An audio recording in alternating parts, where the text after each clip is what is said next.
there.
Welcome, everybody.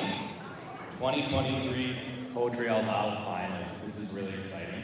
We have something like 20 or 23 performers today, and they're all sitting over here. Let's give them a big round of applause right at the start.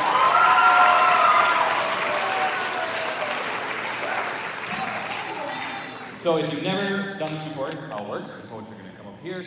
They're going to recite their poem. We will, of course, be a respectful audience and politely listen. And then at the end, show everybody what we do when somebody does a really awesome poem. What do we do?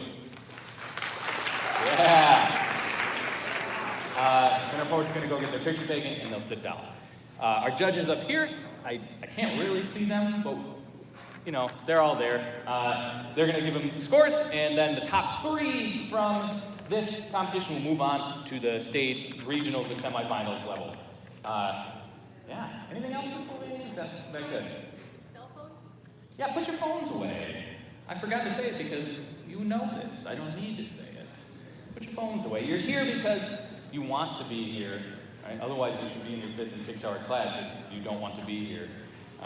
So show respect to the people who are coming up here and performing by putting your phones away and just being a respectful audience member. Okay. So we are going to begin right now. It's really difficult to go first. So our first poet who performing I Eat Breakfast to Begin the Day by Zubair Ahmed is Catherine Moreno. Let's give Catherine a big round of applause.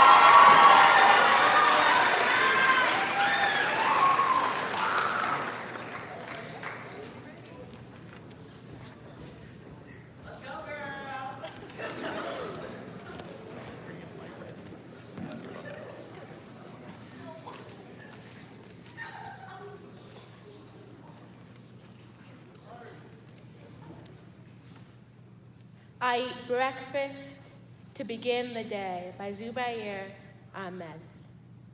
I create time. I cannot create time. I'm frozen in place. I cannot be frozen. I am moving, but don't notice. I notice me moving. I pay attention to the small, yet immense, yet small movements that guide my limbs, my hair growth, my joint oil. I don't think about it. I don't feel it either. I don't have emotions right now. I see films of divine quality. I don't see any films. This black, this not black. To me, I am not, to me, not. I walk with this hollowness. I walk with this blooming. I'm moving outward forever, onward, eternally inward. I create all objects, like shampoos and cats. I create nothing, like space and antimatter. I resign to the clocks that keep time. I surrender to the clocks that don't keep time. I'm sure about it, the color white. I'm not sure about it. What is word? Oh, the loops and unloops. Destiny unfolds in my knees. I eat breakfast to begin the day.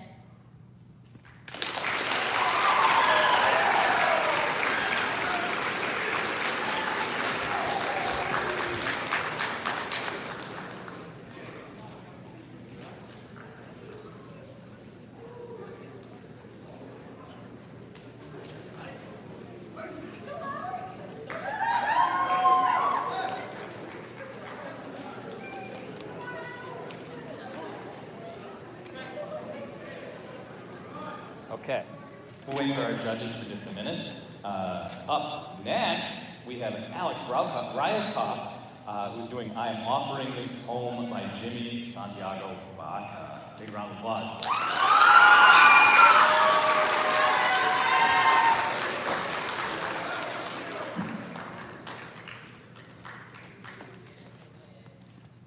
I am offering this poem by Jimmy Santiago Baca.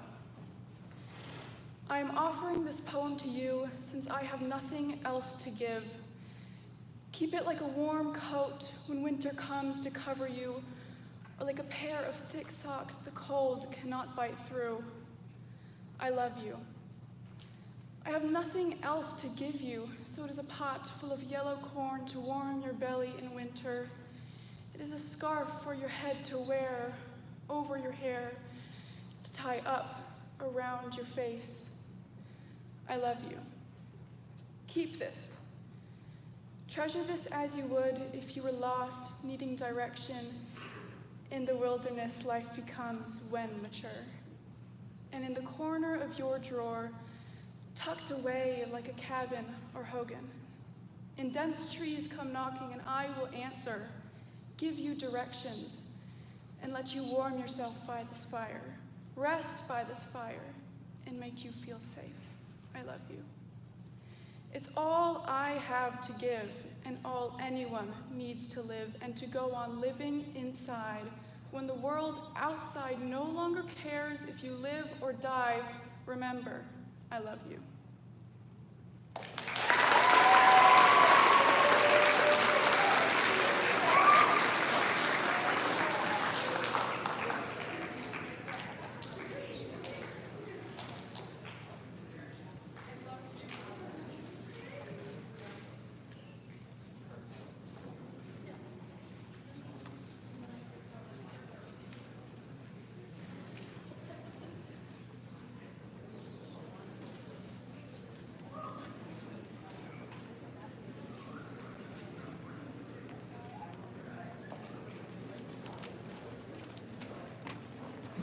Up next, we have Emerson, who's doing Burning in the Rain by Richard Blanco.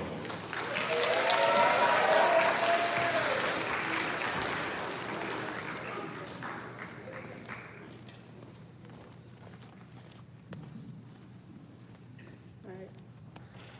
Burning in the Rain by Richard Blanco. Someday, compassion would demand I set myself free of my desire to recreate my father, indulge in my mother's losses, strangle lovers with words, forcing them to confess for me and take the blame. Today was that day. I tossed them, sheet by sheet on the patio, and gathered them into a pyre. I wanted to let them go in a blaze. Tiny white dwarfs imploding beside the azaleas and ficus bushes. Let them crackle, burst like winged seeds. Let them smolder into gossamer embers.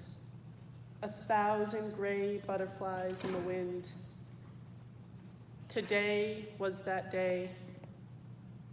But it rained, kept raining.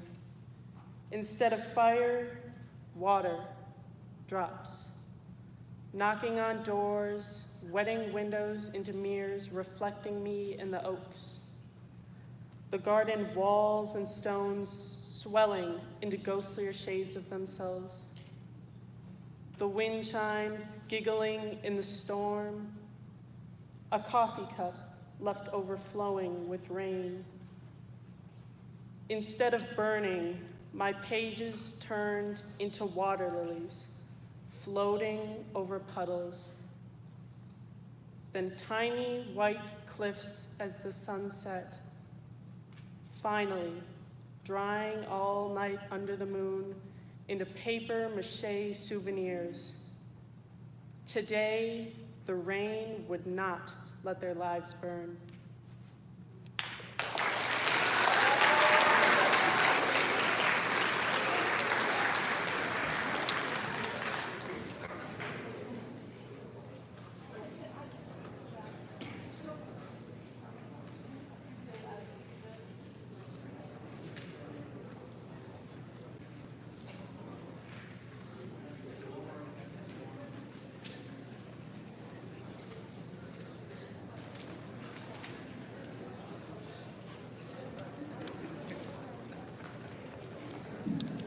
Up next we have Sydney Ruckett, who's reading Homing by Gladys Harper.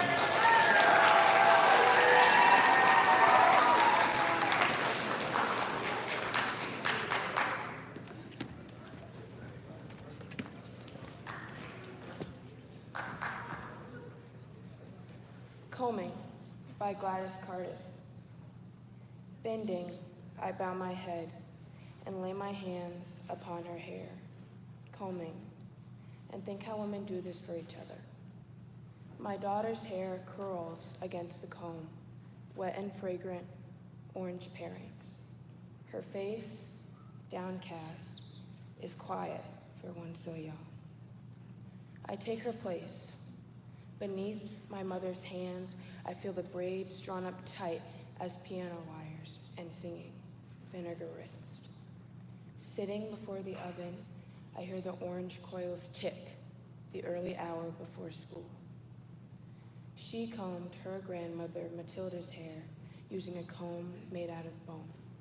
Matilda rocked her oakwood chair, her face downcast, intent on tearing rags and strips to braid a cotton rug from bits of orange and brown. A simple act, preparing hair, something women do for each other, plaiting the generations.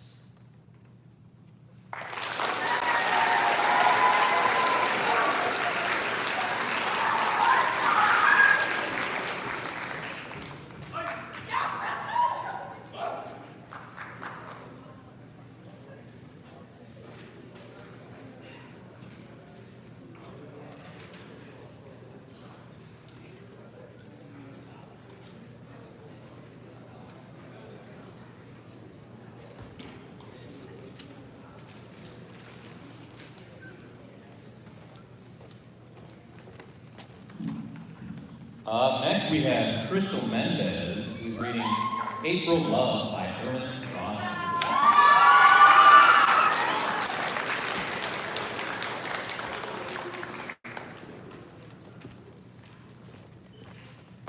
This is April Love by Ernest Dawson. We have walked in love's land a little way. We have learnt his lesson a little while. And shall we not part at the end of day with a sigh, a smile? A little while in the shine of the sun, we were twined together. Jointed lips forgot how the shadows fall when the day is done and when love is not. We have made no vows, there will none be broke. Our love was free as the wind on the hills. There was no word said, we need wish unspoke. We have wrought no ill. So shall we not part at the end of day, who have loved and lingered a little while, join lips for the last time, go our way with a sigh, a smile.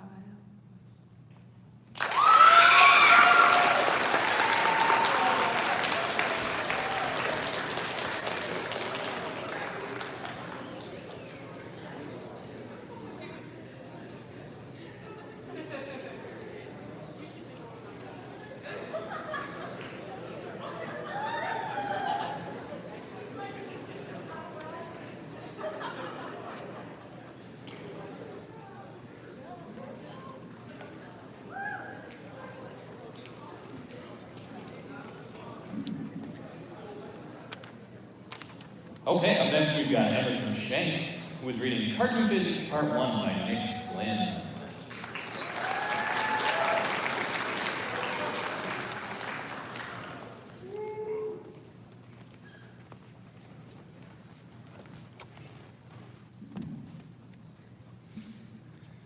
Cartoon Physics, Part 1 by Nick Flynn. Children under, say, 10 shouldn't know that the universe is ever expanding, inexorably pushing into the vacuum. Galaxies swallowed by galaxies, whole solar systems collapsing. All of it acted out in silence. At 10, we are still learning the rules of cartoon animation, that if a man draws a door in a rock, only he can pass through it. Anyone else who tries will crash into the rock. 10-year-olds should stick with burning houses, car wrecks, ships going down, earthbound, tangible disasters, arenas where they can be heroes. You can run back into a burning house. The sinking ships have lifeboats. The trucks will come with their ladders. If you jump, you will be saved. A child places her hand on the roof of a school bus and drives across a city of sand. She knows the exact spot it will skid, at which point the bridge will give. Who will swim to safety and who will be pulled under by sharks? She will learn that if a man runs off the edge of a cliff, he will not fall until he notices his mistake.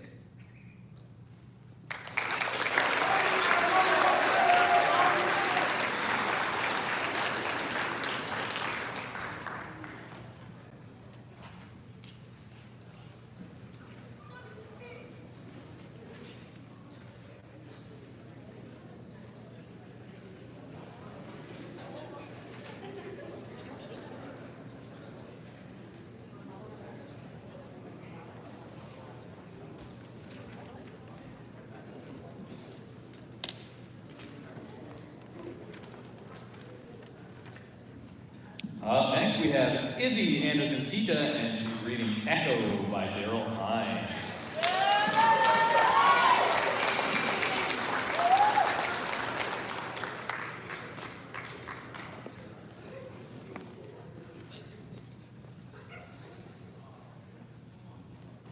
Echo by Daryl Hine. Echo that loved hid within a wood, would to herself rehearse her weary woe. Oh, she cried, left the rest unsaid, identical, came back in sorry echo. Echo for the fix that she was in, invisible, distraught by mocking passion. Passionate, ignored, as good as dumb, employed that, oh, unchanged in repetition. Shun love, if you suspect that he shuns you. Use with him no reproaches whatsoever. Only your sighs return upon. I messed that up. Can I start over? Go from your last line. Yep. Ever you knew, supposing him to know, no melody from which you might recover. Cover your ears, dear echo, do not hear. Here lies no supplications but your own. Only your sighs return upon the air, ere the music from the mouth be gone.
Okay, we're about a third of the way through.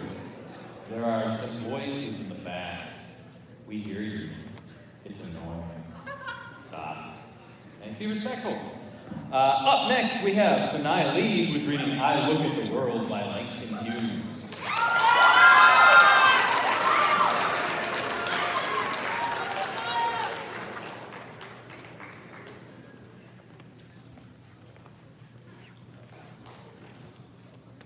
I look at the world by Langston Hughes. I look at the world from awakening eyes and a black face. And this is what I see. This fenced off, narrow space assigned to me. I look then at the silly walls through dark eyes and a dark face. And this is what I know. That all these walls oppression builds will have to go. I look at my own body with eyes no longer blind and see that my own hands can make the world that's in my mind. Then let us hurry, comrades, the road to find.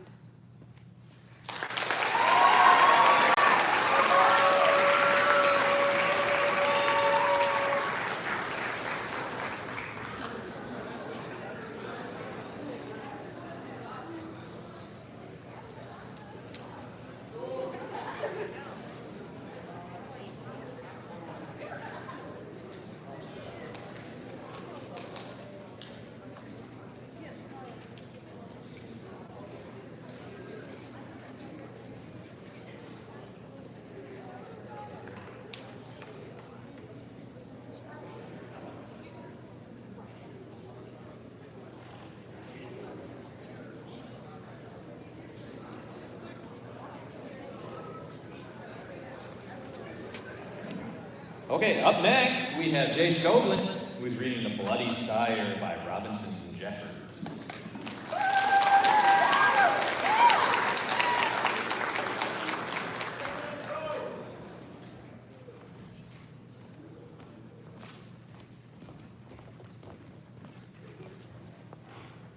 The Bloody Sire by Robinson Jeffers. It is not bad, let them play. Let the guns bark and the bombing plane speak his prodigious blasphemies. It is not bad, it is high time. Stark violence is still the sire of all the world's values. What but the wolf's tooth whittled so fine the fleet limbs of the antelope? What but fear winged the birds, and hunger jeweled with such eyes the great goshawk's head? Violence has been the sire of all the world's values. Who would remember Helen's face, lacking the terrible halo of spears? Who formed Christ but Herod and Caesar, the cruel and bloody victories of Caesar? Violence, the bloody sire of all the world's values. Never weep, let them play. Old violence is not too old to beget new values.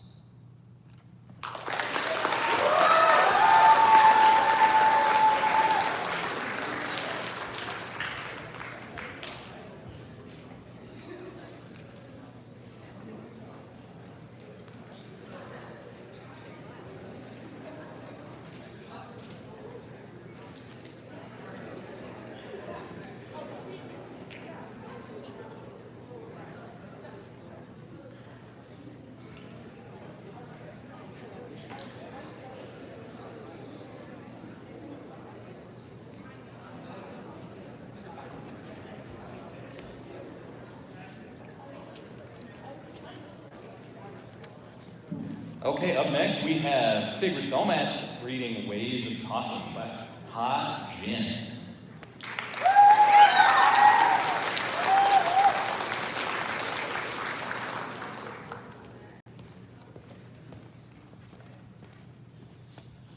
Ways of Talking by Ha Jin. We used to like talking about grief. Our journals and letters were packed with losses, complaints, and sorrows. Even if there was no grief, we wouldn't stop lamenting as though longing for the charm of a distressed face.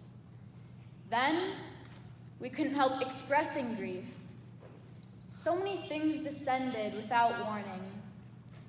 Labor wasted, loves lost, houses gone, marriages broken, friends estranged, ambitions worn away by immediate needs.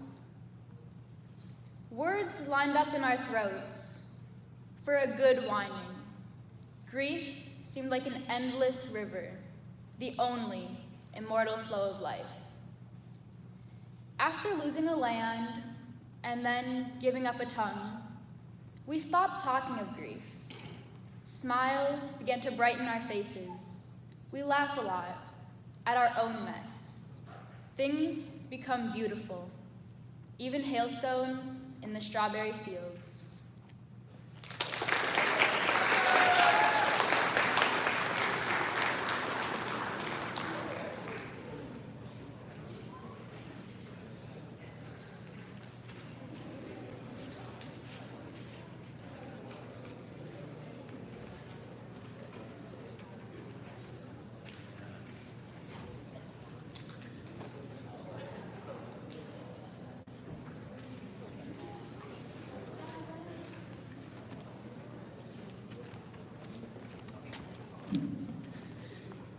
Next we have Layla Smith, who is reading Oranges by Royce and Kelly.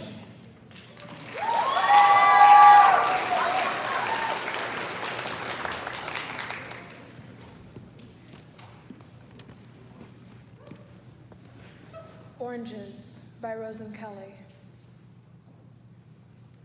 I'll choose for myself next time who I'll reach out and take as mine, in the way I might stand at a fruit stall. Having decided to ignore the apples, the mangoes, and the kiwis, but hold my hands above a pile of oranges as if to warm my skin before a fire. Not only have I chosen oranges, but I'll also choose which orange. I'll test a few for firmness, scrape some rind off with my fingernails so that a citrus scent will linger there all day. I won't be happy with the first one I pick, but we'll try different ones until I know you. How will I know you? You'll feel warm between my palms, and I'll cup you like a handful of holy water. A vision will come to me of your exotic land, the sun you swelled under, the tree you grew from. A drift of white blossoms from the orange tree will settle in my hair, and I'll know. This is how we'll choose you, by feeling you, smelling you, by slipping you into my coat. Maybe then we'll climb the hill, look down on the town we live in with sunlight on my face and a miniature sun burning a hole in my pocket. Thirsty, I'll suck the juice from it, from you. When I walk away, I'll leave behind a trail of lamp-bright rind.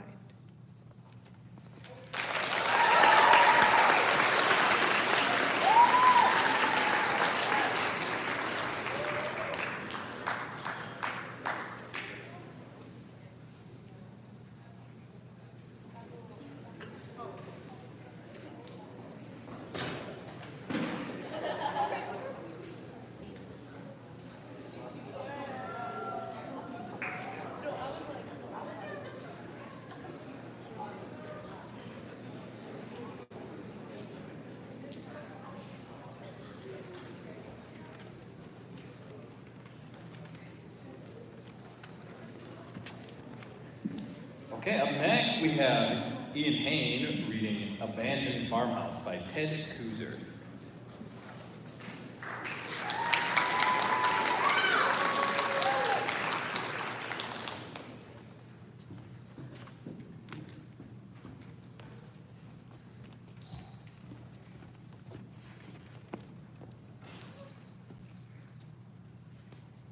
Abandoned Farmhouse by Ted Kusser.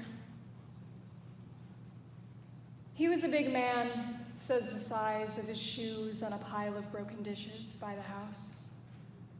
A tall man, too, says the length of the bed in an upstairs room. And a good, God-fearing man, says the Bible with a broken back on the floor below the window, dusty with sun.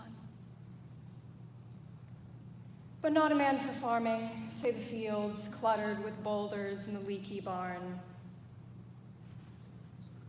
A woman lived with him, says the bedroom wall, papered with lilacs, and the kitchen shelves covered in oilcloth. And they had a child, says the sandbox made from a tractor tire. Money was scarce, say the jars of plum preserves and canned tomatoes sealed in the cellar hole. The winter's cold, say the rags in the window frames. It was lonely here, says the narrow country road. Something went wrong, says the empty house in the weed-choked yard. Stones in the field say he was not a farmer. The still sealed jars in the cellar say she left in a nervous haste. And the child. His toys are strewn in the yard like branches after a storm. A rubber cow, a rusty tractor with a broken plow, a doll in overalls. Something went wrong, they say.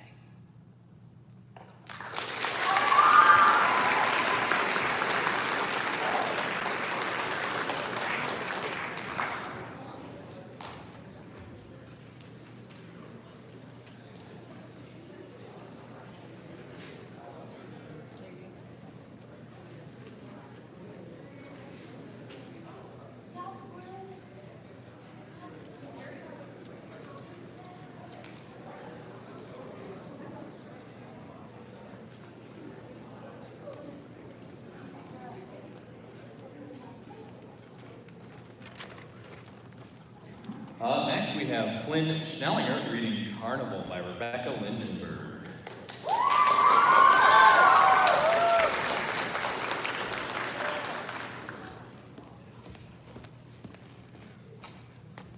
Carnival by Rebecca Lindenberg. The mask that burns like a violin. The mask that sings only dead languages, that loves the destruction of being put on. The mask that sighs like a woman even though a woman wears it. The mask beaded with freshwater pearls with seeds. The plumed mask. The mask with a sutured mouth. A moon face with a healed gash that means harvest. A glower that hides wanting. A grotesque pucker. Here's a beaked mask, a braided mask. Here's a mask without eyes, a mask that looks like a mask but isn't. Please don't try to unribbon it. The mask that snows coins, the mask full of loss. Lace mask to neck, escaping thoughts passing. The rouged mask, the one made of sheet music or the jackal mask. The hide-bound mask that renders lovers identical with night.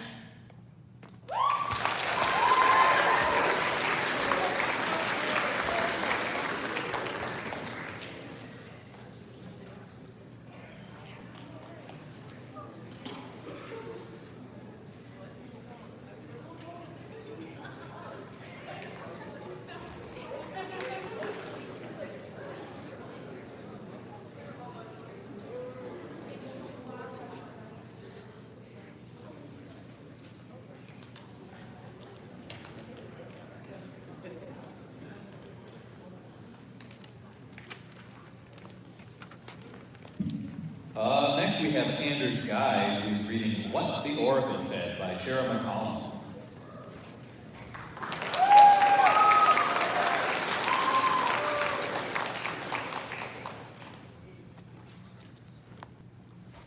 What the Oracle Said by Sharon McCallum.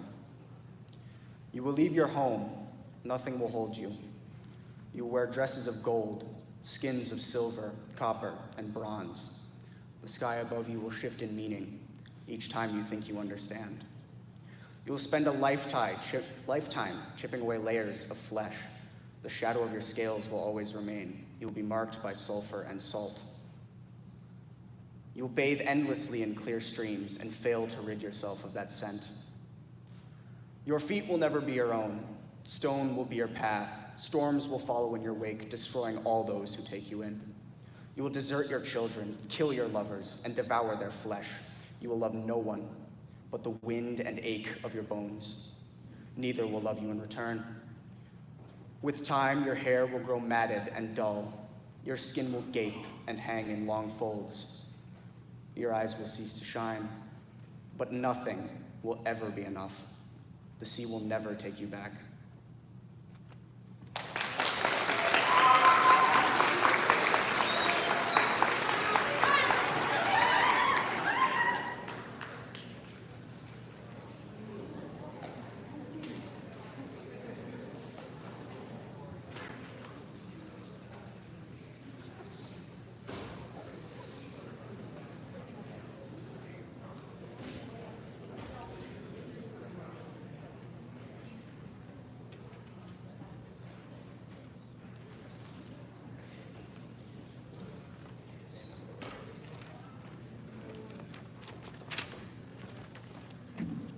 Next we have Kaya Brown, who's reading Mansplaining by Jennifer Militello.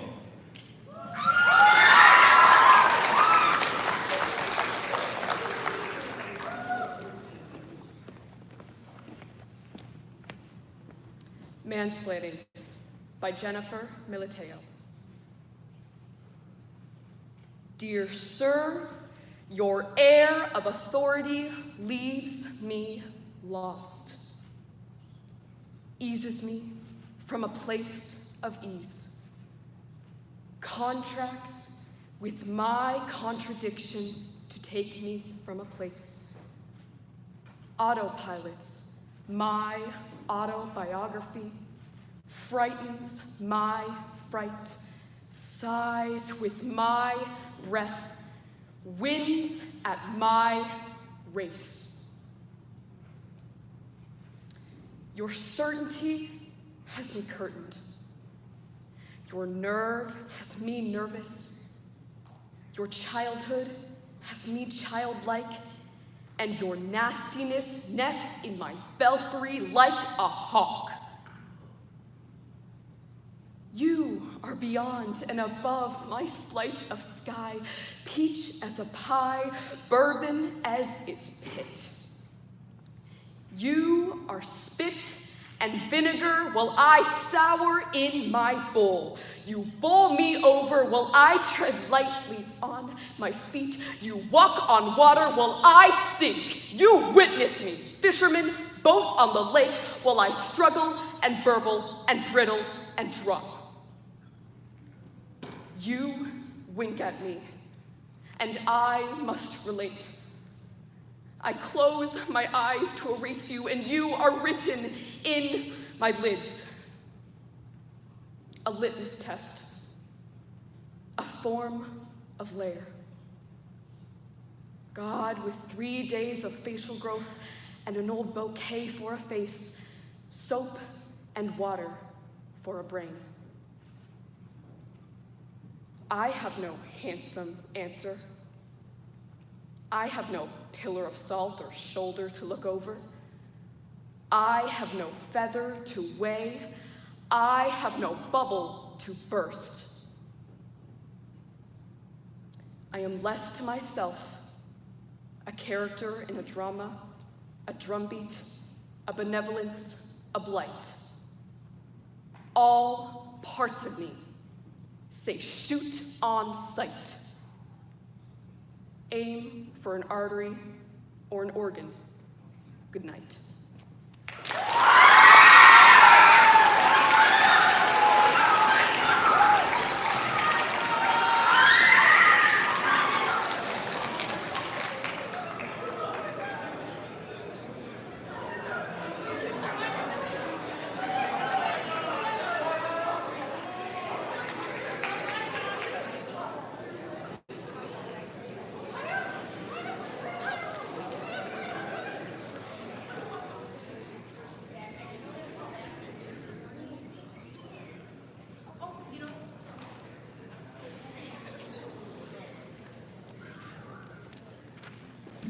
Okay, we've got about 10 left, but the bell is going to ring for 6 hours in just a minute here.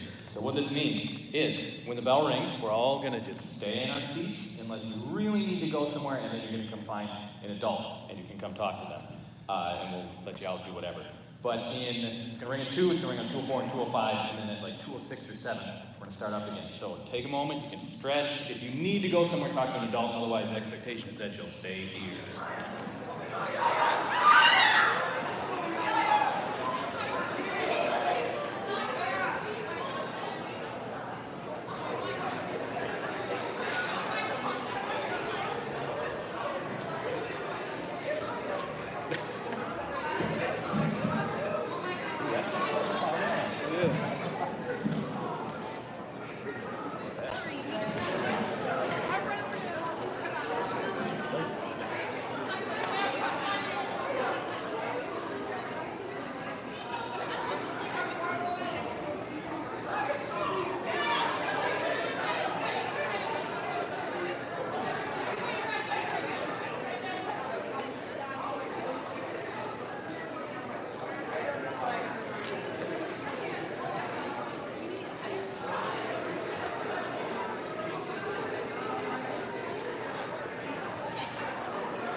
Please start making your way back towards your seats. Start in one and make your way back towards your seats.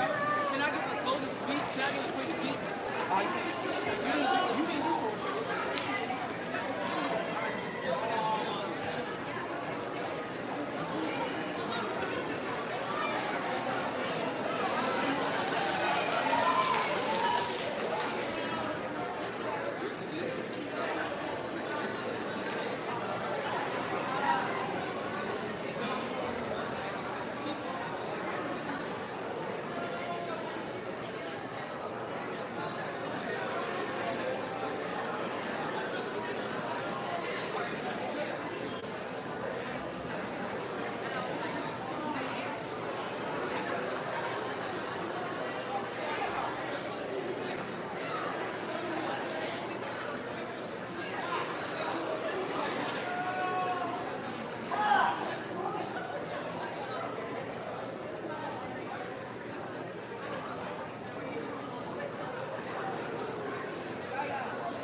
All right, welcome back, everybody. Same expectations as before. You can sit in your seats, enjoy the performances, and be respectful to all of our performers. Up next, we have Yaya Yusuf, who is reading Israel by Edna.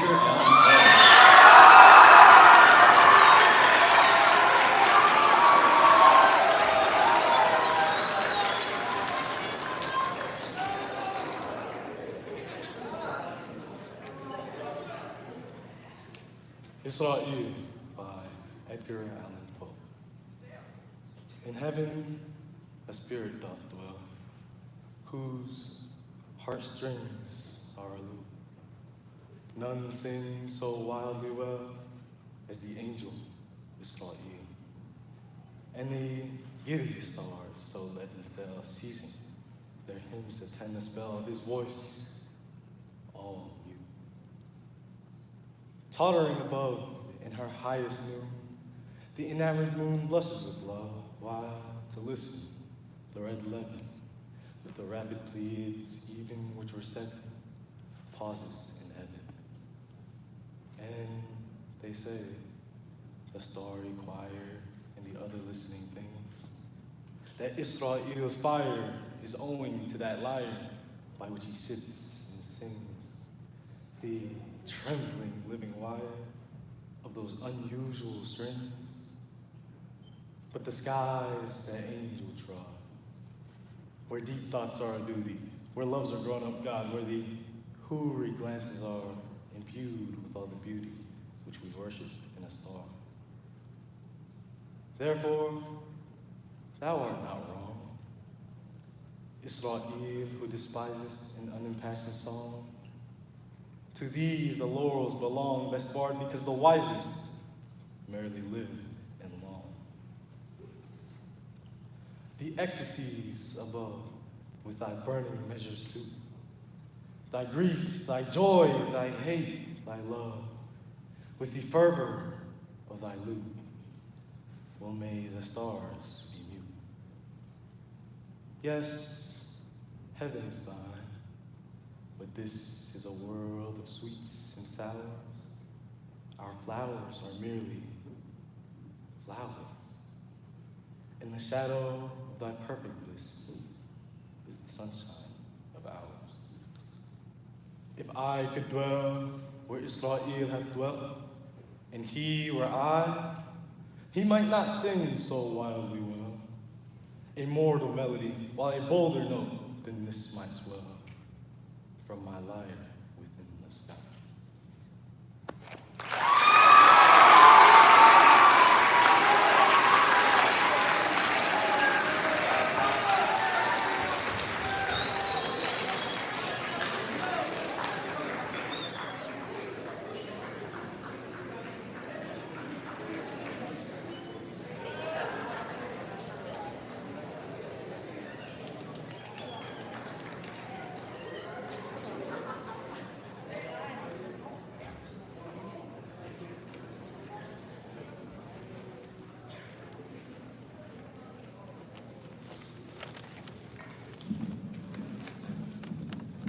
Okay, up next we have Scarlett Larson, who is reading Watching the Perseids by Isabel Rogers.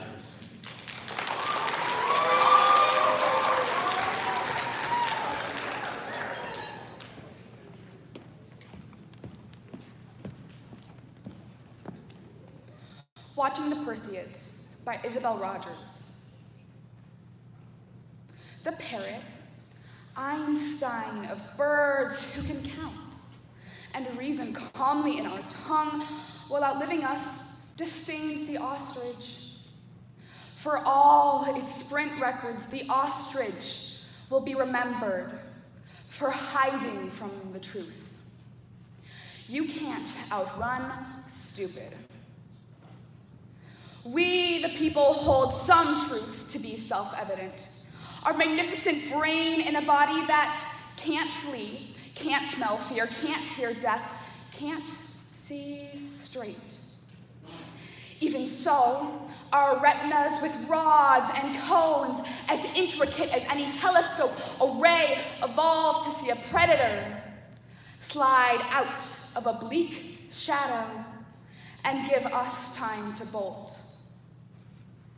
We survey our closed dominion until we look up in August to find comet dust flaring in the night. This vastness, this vertiginous awareness, mocking gravity on our speck of now, wakes us with the recalibrating jolt. But soon our familiar star will claw towards us in 7-league boots from the east, drawing its valium thread across our planet as if to cloak a birdcage, to muffle questions that blink through dark matter and would pour over us until we drowned, dreaming of amnesia.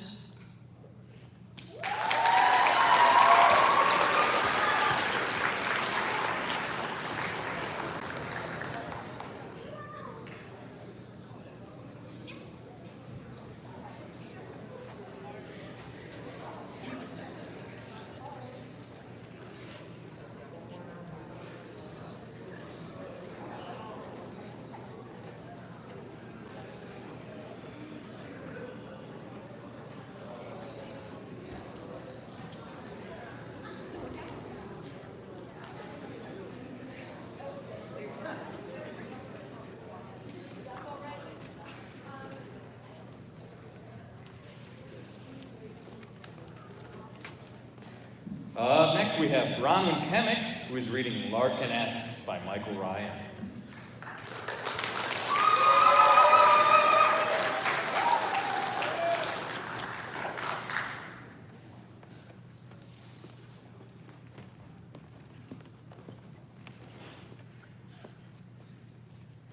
Larkin-esque by Michael Ryan.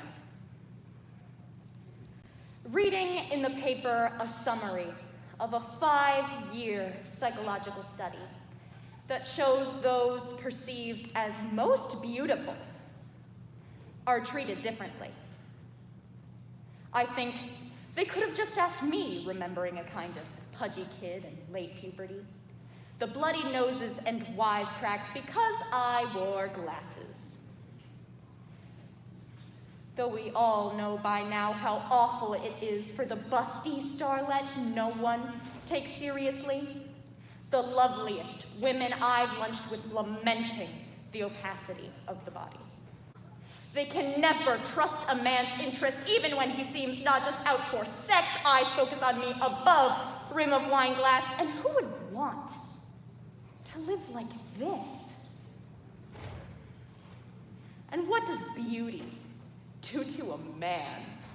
Don Juan, Casanova, Lord Byron, those fiery eyes and steel jawlines confront a furnace of self-loathing. All those breathless women rushing to him while hubby's at the office or ball game, primed to be consumed by his beauty, while he stands next to it, watching. So maybe the looks we're dealt are best. It's only common sense that happiness depends on some bearable deprivation or defect, and who knows what conflicts great beauty could have caused, what cruelties one might have suffered from those now friends, what unimaginable possibilities smiling at every small turn. So if I get up to draw a tumbler of ordinary tap water and think, what if this were nectar dripping from delicious, burning fingers? Will all that I've missed knock me senseless? No, of course not. It won't.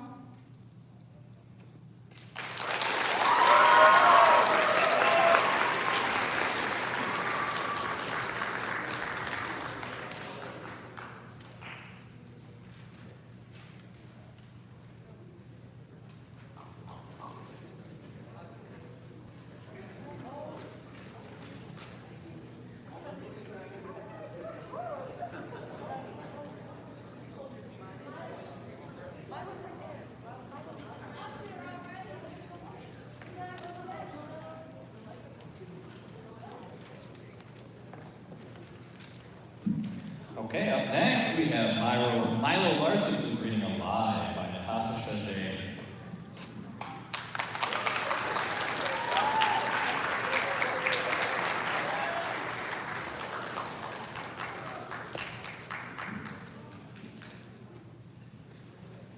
Alive by Natasha Shajay. You and me, of course, and the animals we feed and then slaughter. The box elder bug, with its dot of red, yeast in the air, making bread and wine, bacteria in yogurt, carrots, the apple tree, each white blossom. And rock, which lives so slowly it's hard to imagine it as sand, then glass. A sea called dead is one that will not mirror us. We think, as human beings, we deserve every last thing. Say, the element copper, incandescence glowing bright and soft like Venus, ductile as a she-wolf's eyes, pigmented red or green, exposed to acid in the air. Copper primes your liver, its mines leach lead and arsenic. Smelting is to melting the way smite is to might, a violence of extraction. What's lost when a language dies? When its tropes oppose our own? In the at-risk language Aymara, the past stretches out in front, the future lags behind. Imagine being led by knowing. Imagine the end as clear.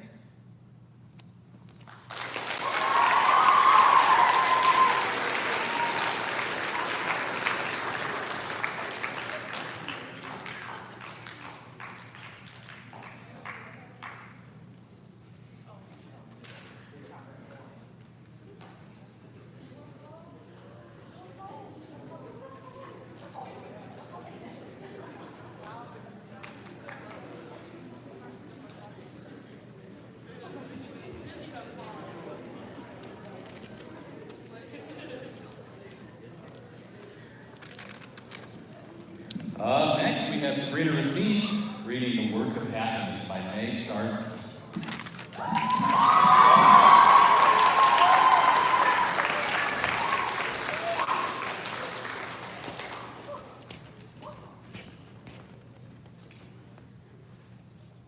The Work of Happiness by May Sargent.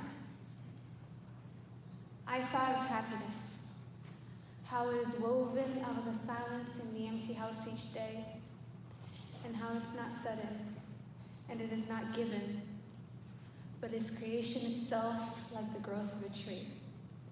No one has seen it happen, but inside the bark, another circle is growing in the expanding ring. No one has heard the root go deeper in the dark, but the tree is lifted by this inward work, and its plumes shine, and its leaves are glittering. So happiness is woven out of the peace of ours, and it strikes its roots deep in the house alone. The old chest in the corner, coal waxed floors, white curtains softly and continually blown as the free air moves quietly above the room. A shelf of books, a table, and the whitewashed wall. These are the dear familiar gods of home. And here the work of faith can best be done. The growing tree is green and musical. For what is happiness but growth and peace, the timeless sense of time when furniture has stood a lifespan in a single place. And as the air moves, so the old dreams stir, the shining leaves of present happiness. No one has heard thought or listened to a mind. Where people have lived in inwardness, the air is charged with blessings and does bless. Windows look out to the mountains, and the walls are kind.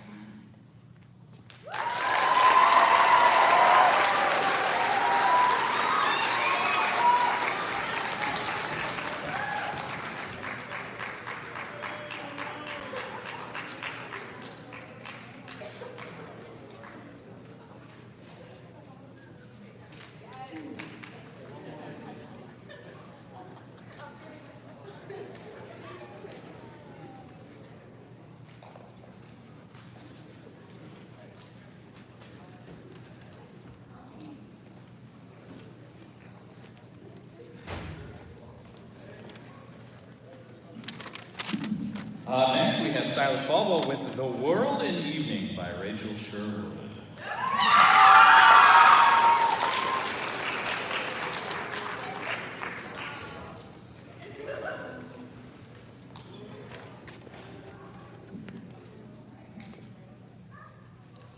The World in the Evening by Rachel Sherwood.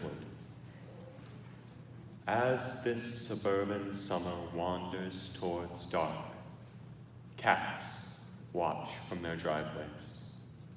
They are bored and await miracles. The houses show, through windows, flashes of knife and fork, the blue light of televisions, inconsequential fights between wife and husband in the guest bathroom. Voices sound like echoes in these streets, the chattering of awful boys as they plot behind the juniper and ivy, miniature gorillas that mimic the ancient news of the world and shout threats, piped high across mock fences to girls riding by in the last pieces of light. The color of the sky makes brilliant reflection in the water and oil along the curb, deepened aqua and sharp, pure rows of the clouds. There is no sun or moon. Few stars wheel above the domestic scene. This half-lit world, still, quiet, calming the dogs worried by distant alarms. There, a woman in a window washes a glass. A man across the street laughs through an open door. utterly alien, alone. There is a moment, seconds between the last light and the dark stretch ahead, when color is lost. The girl on her swing becomes a swift apparition, black and white, flowing suddenly into night.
Okay, up next we have Kimberly Quintero with What Lips My Lips Have Kissed and Why by Edna St. Vincent Millay.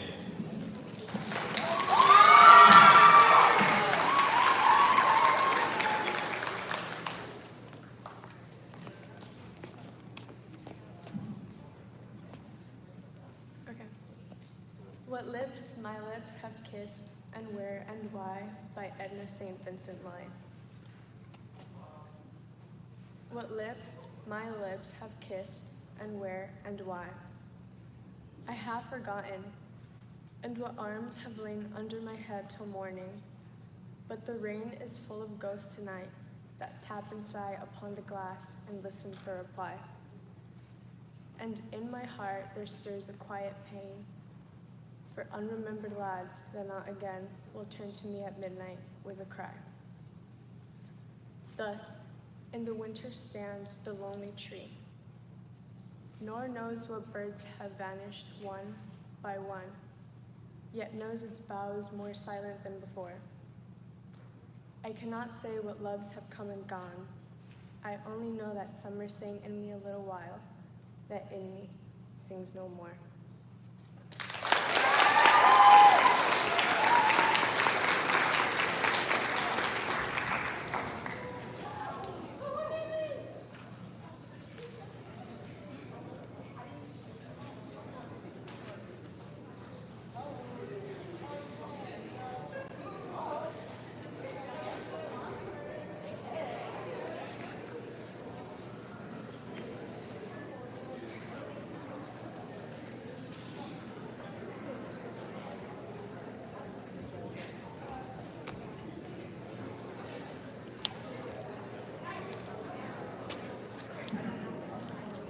Next we have Lillian Hebert, who is reading Song for the People by Frances Ellen Watkins Harper.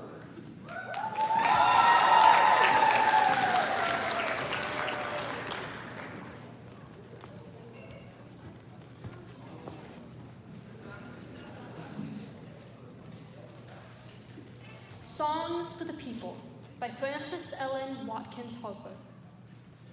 Let me make the songs for the people. Songs for the old and young, songs to stir like a battle cry wherever they are sung. Not for the clashing of sabers, for carnage, nor for strife, but songs to thrill the hearts of men with more abundant life. Let me make the songs for the weary, amid life's fever and fret, till hearts shall relax their tension and careworn brows forget. Let me sing for little children before their footsteps stray, sweet anthems of love and duty to float o'er life's highway. I would sing for the poor and aged when shadows dim their sights, of the bright and restful mansions where there shall be no night. Our world, so worn and weary, needs music pure and strong to hush the jangle and discords of sorrow, pain, and wrong. Music to soothe all its sorrow, till war and crime shall cease, and the hearts of men grown tender girdle the world with peace.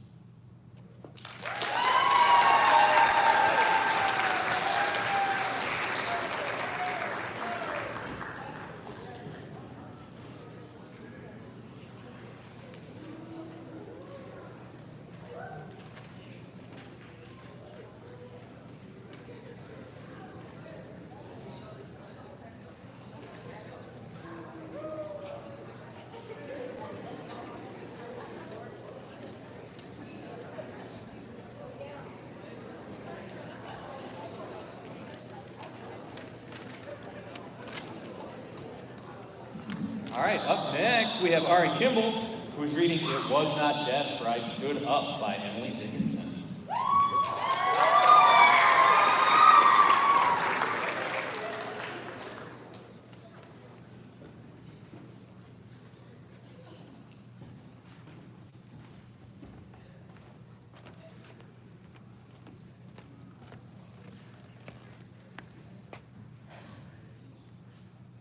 It was not death, for I stood up. 355 by Emily Dickinson.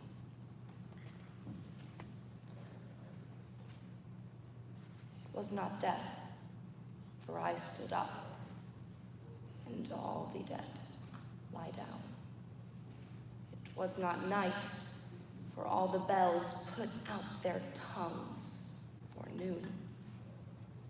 It was not frost, for on my flesh I felt siroccos crawl, nor fire, for just my marble feet could keep a chancel cool. And yet it tasted like them all, the figures I have seen set orderly for burial reminded me of mine, as if my life were shaven and fitted to a frame and could not breathe without a key, and 'twas like midnight some, when everything that ticked has stopped, and space stares all around, or grisly frosts, first autumn morns, repeal the beating ground. But most, like chaos, stopless, cool, without a chance or spar or even a report of land to justify despair.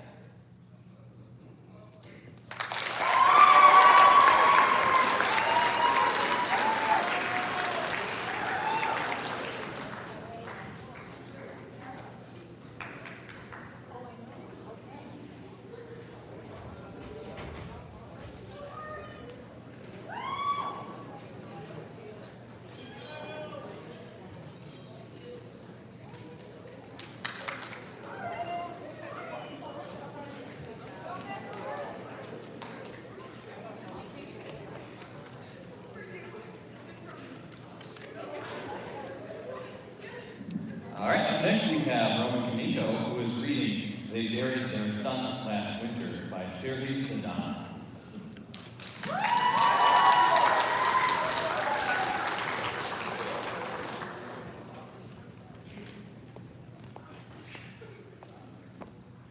They Buried Their Son Last Winter by Sirhi Sadan. They buried their son last winter. Strange weather for winter. Rain, thunder. They buried him quietly. Everybody's busy. Who did he fight for? I asked. We don't know, they say. He fought for someone, they say. But who? Who knows? Will it change anything, they say? What's the point now? I would have asked him myself, but now there's no need. And he wouldn't reply. He was buried without his head. It's the 3rd year of war. They're repairing the bridges. I know so many things about you, but who would listen? For example, I know that song you used to sing. I know your sister. I always had a thing for her. I know what you were afraid of, and why, even. Who you met that winter, what you told him. The sky gleams full of ashes every night now. You always played for a neighboring school. But who did you fight for? To come home every year, to weed dry grass, to dig the earth every year, heavy, lifeless, to see the calm after tragedy every year, to insist you didn't shoot at us, at your people. The birds disappear behind the waves of rain, to ask forgiveness for your sins. But what do I know about your sins? To beg the rain to finally stop. It's easier for birds who know nothing of salvation, the soul.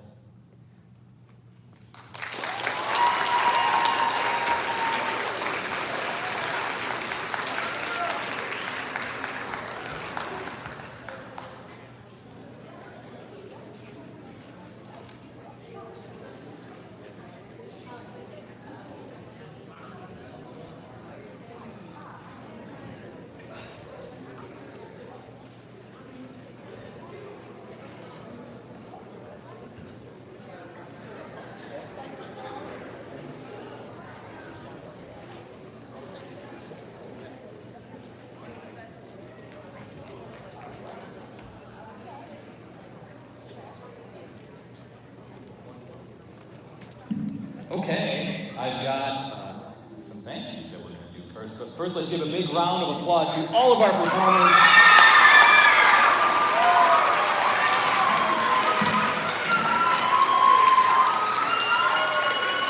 Okay, so we've got the staff judges here, Tara Bennett, Dylan Woods-Wiseman, Katie Van Hoogle, and James Schmidt. Let's give them all a big round of applause.